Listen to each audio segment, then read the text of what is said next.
Ya estamos, así es de espontáneo este programa, la entrevista ciudadana junto a Norberto Zúñiga, presidente de Convergencia Social. Estábamos discutiendo varias cosas ahí que se nos escapan algunas. Estamos haciendo la previa, Claro. Poniéndonos un poco al día. ¿Cómo está Norberto? Bien, Lenin, gracias por invitarme nuevamente. Hace como un par de semanas que vine, así que habían varias cosas que conversar ahí en la previa antes de entrar a este... Sí, y estábamos revisando recién los medios de comunicación, la prensa. Estaba leyendo de que ninguno de los conglomerados transversalmente, ni de derecha, ni de izquierda, ni de centro izquierda, ni de demócratas cristianos, pero sí llama la atención que uno puede esperar de la derecha lo que puede esperar, pero no de quienes se dicen progresistas, de quienes dicen y hablan de la democracia y la participación. La cuota de mujeres es vergonzosa en la presentación de candidatos a gobernadores municipales. Claro, salió, bueno, el tema del proyecto fallido de las primarias, va a ser un comentario brevemente. Justamente te quería preguntar por lo mismo.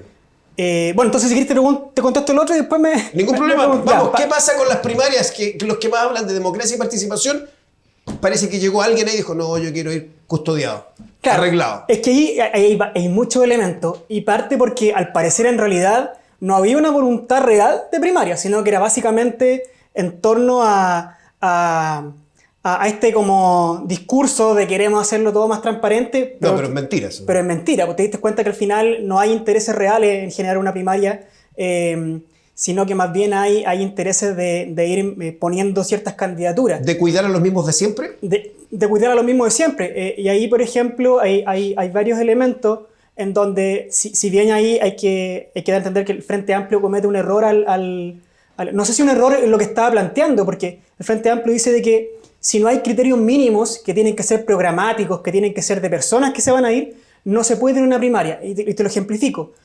Nosotros decíamos que no podemos ir a una primaria si de la concertación me van a poner narcoalcaldes, por ejemplo, en esa primaria. No. Nosotros creemos que hay un criterio mínimo ético. Claro. Y ahí la concertación ciertamente dice que ellos van a todas, pero sin ningún criterio preestablecido, que todo tiene que... O sea, que las disputas se ganan en cancha. O sea, al estilo de la cocina de la concertación. Claro, pero hay límites éticos ahí que no se pueden obviar. Si bien el Frente Amplio comete el error en un comunicado que es bien ambiguo, no era muy claro, pero el fondo estaba ahí, que tiene que ver que para poder avanzar a primaria, la unidad no es la unidad por la unidad, sino que tiene que ser una unidad que vaya de la mano con criterios políticos y con criterios éticos mínimos. Y yo creo que esos criterios éticos mínimos no hubo disposición de avanzar. Y eso finalmente llega a que tengamos como dijo Walker, murió la concertación, bienvenida a la concertación, dijo. Tiene que ver básicamente, y lo vimos en las candidaturas, que donde hay principalmente candidaturas hombres, y yo me siento, o sea, yo nací en el 91, pero me siento como que volví a nacer, como que me siento nuevamente en los 90. Entonces ahí es donde las otras fuerzas tienen que marcar diferencia. Y para darte un dato importante en ese punto, ayer Convergencia Social, en este pacto de Frente Amplio, inscribió las candidaturas que lleva las primarias. Y las candidaturas que inscribe Convergencia Social, un 66% de las candidaturas son mujeres. Y ahí es donde tenemos que dar verdaderamente los datos de cambio. No decir de la boca hacia afuera que estamos cambiando, sino que mostrarlo en hechos concretos. ¿Qué pasa? Tenemos claro lo que puede ocurrir con la democracia cristiana, con el Partido Radical, con los socialistas, pero uno se pregunta, ya, ¿y los comunistas que han tenido y han marcado, estamos en el gobierno y estamos en la calle y aquí y allá, también querían blindaje? O sea, es que ahí yo no hablo de blindajes. Yo ahí lo que hablo es que generalmente cada fuerza quiere poner su energía donde siente que está más fuerte. Y es válido que puedan pensar eso. Es un poco lo que decía el Frente Amplio en decir, mira, donde haya mejores candidaturas de la oposición, nosotros estamos dispuestos a no ir, entendiendo que podemos trabajar por la unidad y esperamos un gesto de vuelta. Porque si yo tengo un gran proyecto, no sé, pues, es súper estúpido, por ejemplo, que fuerzas de la nueva mayoría vayan a poner un candidato donde está Char, por ejemplo, y también que otras fuerzas, el Frente Amplio o otros como la nueva mayoría, vayan a poner, por ejemplo, una primaria o vaya a poner una candidatura donde está Jadwe. O sea, uno entiende que a esas cosas se refieren, pero claro, la nueva mayoría, bueno, ahora Concertación nuevamente, habla de ciertos blindajes que en realidad lo salió a desmentir tanto el PC como el Frente Amplio, decir cuáles eran esos blindajes que se estaban hablando, y al final no fueron capaces de hablar de ninguno. ¿Y cómo la derecha puede llegar primero a un acuerdo en temas de primarias y ustedes no? O sea, eso es lo que no entiendo, no me cae en la cabeza, porque han sido muy cuestionadores de la derecha, que hace siempre lo mismo, que la cocina. Y logran acuerdo, levantan las manos 2, 3 días antes y ustedes, nada, se cayó todo. Todo se derrumbó. Básicamente, qué buena canción, Len. Básicamente, por lo mismo que te dije al comienzo. La derecha no cree en mínimos éticos ni políticos. O sea, vamos nomás a lo que salga. Entonces te están levantando a Salaquet nuevamente, con todos los casos de financiamiento ilegal que hay. Te están levantando, volvió Pablo Longueira, que dice que quiere ser constituyente. Entonces ahí... Pero van a ejercer un principio democrático, van a ir a primaria. Invénteme el mono que quiera, dígame, no, es que a lo mejor... Ya, pues está bien, pero están ejerciendo el derecho democrático, que no lo están estableciendo ustedes. Del que tanto se ha hablado. Pero es que no lo están llevando a la práctica. Sí, no, es que hay varios elementos democráticos. Y la primaria es uno de ellos, pero no es el único. Ya. Porque tenemos que entender que la primaria no solo... O sea, no tenemos que solo ejercer la política por dentro de los partidos políticos. El creer de que la mejor candidatura van a ser necesariamente de un partido político es un error. Las primarias son elementos democráticos dentro de los partidos políticos y que te los permite la ley. Pero eso no necesariamente va a decir de que eso es más o menos democrático. Hay otros elementos nosotros también podemos conversar, donde podemos conversar, por ejemplo, en llevar candidaturas únicas sin primarias, pero que reconozcamos que en el territorio haya una persona que tenga los principios que estamos hablando en este. Por eso nosotros hablábamos de criterios éticos y programáticos. Es decir, si nosotros creemos que hay un criterio programático en una comuna, en un lugar específico, y creemos que una persona que pueda o no ser de un partido político lo representa, conversemos sobre esa candidatura. Pero muchas veces el hacer primarias por el hacer primarias, básicamente, solo por cumplir una especie como de fetiche, por así decirlo, no es lo que nosotros creemos, sino que tiene que haber un proyecto común detrás. ¿Y cómo están preparados para participar, por ejemplo, en la elección municipal de Rancagua? ¿Apoyarán al candidato de la nueva mayoría, Juan Godoy, o ustedes llevarán candidato propio, los comunistas llevarán candidato propio, la democracia cristiana candidato propio? Eso es lo que suena ya. Sí, mira, en este mismo... Bueno, ahí teníamos varios escenarios que tenía que ver, por ejemplo, si se generaba este acuerdo de primarias a nivel de gobernaciones, que era un poco lo que apostaba el Frente Amplio, no hacía al tema de las alcaldías, porque en la gobernación es mucho más fácil definir las candidaturas y las alcaldías tenéis 300 comunas, donde es mucho más difícil definir los criterios que yo te hablaba. Nosotros no íbamos a ir a primarias, sino que íbamos a conversar en el territorio. Y ahí está hecha la invitación para que otras fuerzas que se consideran de izquierda puedan poner sus candidaturas sobre la mesa y puedan ir a, ¿por qué no, una primaria ciudadana? O conversar qué es el proyecto que queremos y según eso buscar la mejor persona. ¿Y en este instante ustedes apoyarían a Juan Godoy? No, nosotros no apoyaríamos a Juan Ramón Godoy. ¿Por qué? Porque para nosotros él no representa los criterios programáticos y ¿No es factor de unidad? No es factor de unidad. Porque yo sé quién es Juan Ramón Godoy, pero no sé qué está pensando, no sé qué es lo que propone él para Rancagua. Si él me tiene una propuesta en donde diga, mira, esas propuestas son básicamente lo que nosotros queremos, podemos conversar. Pero yo no las veo y no creo que las vea. Entonces, en ese sentido, yo creo que nuestra apuesta no está por ahí, que básicamente... ¿No hay una agenda programática que los pueda convencer a ustedes por parte de Juan Godoy? Es que no la hemos visto. O sea, si la agenda programática es ir a las ollas comunes a sacarse fotos, yo creo que no. Si la agenda programática es cambiar Rancagua, democratizar mucho más Rancagua... ¿En qué sentido?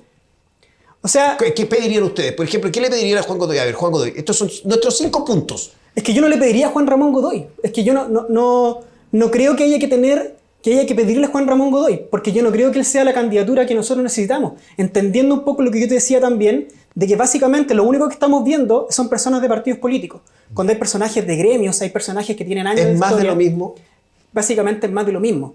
Entonces, lo que es distinto es que nosotros podemos decirle, mira, si usted tiene ganas de medirse un poco con lo que nosotros queremos hablar, pues, armemos una primaria ciudadana, conversemos en otros términos, pero acá no estamos hablando de que yo le exijo al candidato que ya sabemos qué es, para que yo me sume a él. ¿Le han pedido primaria a Juan Godoy? Se está conversando en eso, no formalmente, no han habido acercamientos porque a esta altura ha estado todo en torno al proceso constituyente, pero hay que hacer esa conversión y... ¿Podrían levantar ustedes una candidatura propia? Podríamos levantar, el Frente Amplio está trabajando por levantar una candidatura propia y justamente, como no queremos más de lo mismo, una de las opciones que tenemos es abrir estos espacios a personas que tengan un trabajo social reconocido. ¿No temen que los acusen después, o el mismo Juan Godoy o la misma nueva mayoría les diga, ustedes fueron los responsables de que la derecha nuevamente tomara el poder en el municipio? Es que ahí... Por no crear la unidad. Es que la unidad en torno a qué, Lenin, la unidad en torno a qué... Y yo creo que hay un punto súper interesante que tiene que ver, uno, con la cantidad de votación que hay en la comuna. Claro. Y básicamente porque las candidaturas que han habido anteriormente, ya sea de la izquierda o de otras fuerzas distintas a la derecha, no han sido capaces de convencer a esa población votante, porque básicamente siguen centrándose en el mismo modelo. ¿Sigue mandando el clientelismo? Sigue mandando el clientelismo, sigue llegando el ahijado el ahijado político. Entonces, yo creo que ahí hay muchas personas, y no solo para la alcaldía, también lo quiero expresar claramente en torno a las concejalías. Yeah. Hay muchas personas y muchos trabajadores en los territorios que tienen la disposición de trabajar en la construcción comunal. Y yo creo que es deber de los partidos políticos, que es un poco lo que nosotros creemos, que tenemos que estar disponibles para que esas candidaturas se materialicen y puedan disputar el poder independientes que tengan un trabajo real en los territorios, ya, porque independientes, básicamente cualquiera puede ser independiente. Claro. Hemos visto, por ejemplo, en las campañas del mismo rechazo, en donde hay independientes que se dicen pro rechazo, pero hay personas que uno reconoce y que tienen trabajo territorial que para nosotros por lo menos es una obligación que pongamos nuestros instrumentos legales a disposición para que esas personas puedan participar de este proceso y construir la comuna. Pero quienes han hecho las leyes no las han hecho para los independientes, las han hecho para ellos mismos. No, pues la han hecho para ellos mismos. O sea, y eso es lo que hay que cambiar definitivamente. Claro, a propósito de eso, yo creo que uno de los elementos centrales para que este proceso constituyente sea verdaderamente representativo y no tenga los cuestionamientos que hasta el momento ha tenido, es bueno, por ejemplo, se logró la paridad, que es algo súper importante que va a ser único en el mundo en caso de que gane la Convención Constitucional. Pero también es súper importante que demos una participación real a los independientes. Claro. Más allá, que no en el puro nombre, claro, no más allá de lo que el CERVEL ha dicho, sino que, bueno, ahora se presentó un proyecto de ley en el cual hay patrocinantes del Frente Amplio, en donde se busca bajar el porcentaje de firmas que tiene que juntar y que también se haga con clave única, que es algo mucho más fácil, porque ahora lo que te dicen es cómo tienes que juntar un porcentaje, pero tienes que ir a la notaría, entendiendo el contexto nunca lo van a juntar. Yeah. Y otra cosa también es que los partidos políticos tienen que abrir sus plantillas electorales a independientes en todos los sectores. Y no solo que por rellenar, sino que también tengan la convicción de que esas personas puedan ser competitivas. Claro. En la práctica, que los dinosaurios políticos se vayan a la casa y dejen también el tiraje a la chimenea y dejen que la juventud, los obreros, los campesinos, los profesores también puedan tener su espacio de expresión y puedan ocupar cargos políticos concretos, ya sea en un gobierno, en un parlamento libre y democrático. Y no que sean los mismos de siempre, que se han llenado los bolsillos con plata y con negocios, con acciones, con empresas. Claro, porque básicamente las personas... No sé si fui claro. Sí, muy claro, totalmente de acuerdo, porque básicamente las personas que tú nombras son las personas que han sufrido en mayor medida el modelo en sus espaldas día a día. Entonces esas personas tienen saberes y conocimientos que probablemente muchos de las personas que actualmente están en política no la han vivido nunca, y esos saberes y conocimientos no se pueden perder. Y la mejor manera de ejercerlos es a través de un poder local, y que a través de ese poder local podamos cambiar los espacios que cohabitamos. La conversación con Norberto Zúñiga, presidente de Convergencia Social. Lo vamos a invitar más adelante, vamos a estar permanentemente con él, porque para conocer también las impresiones tanto de Convergencia Social, del Frente Amplio, de todo ese espectro político que también está ahí vigente en el territorio, como le llaman ustedes. Exactamente. Norberto, gracias por todo. Vamos a hablar más adelante, apenas se vaya acercando el proceso constituyente, lo que es el plebiscito del 25 de octubre. Agradecido por estar con nosotros. Muchas gracias, Lenín. Bueno, quedan pocos días para que sea el plebiscito. Invitar a la gente en la calle que tomen las medidas de seguridad sanitaria ese día y que no tenga miedo a salir a votar. Apruebo y convención constitucional. Vale. Nos encontramos en una próxima oportunidad en una nueva entrevista ciudadana. Hasta pronto.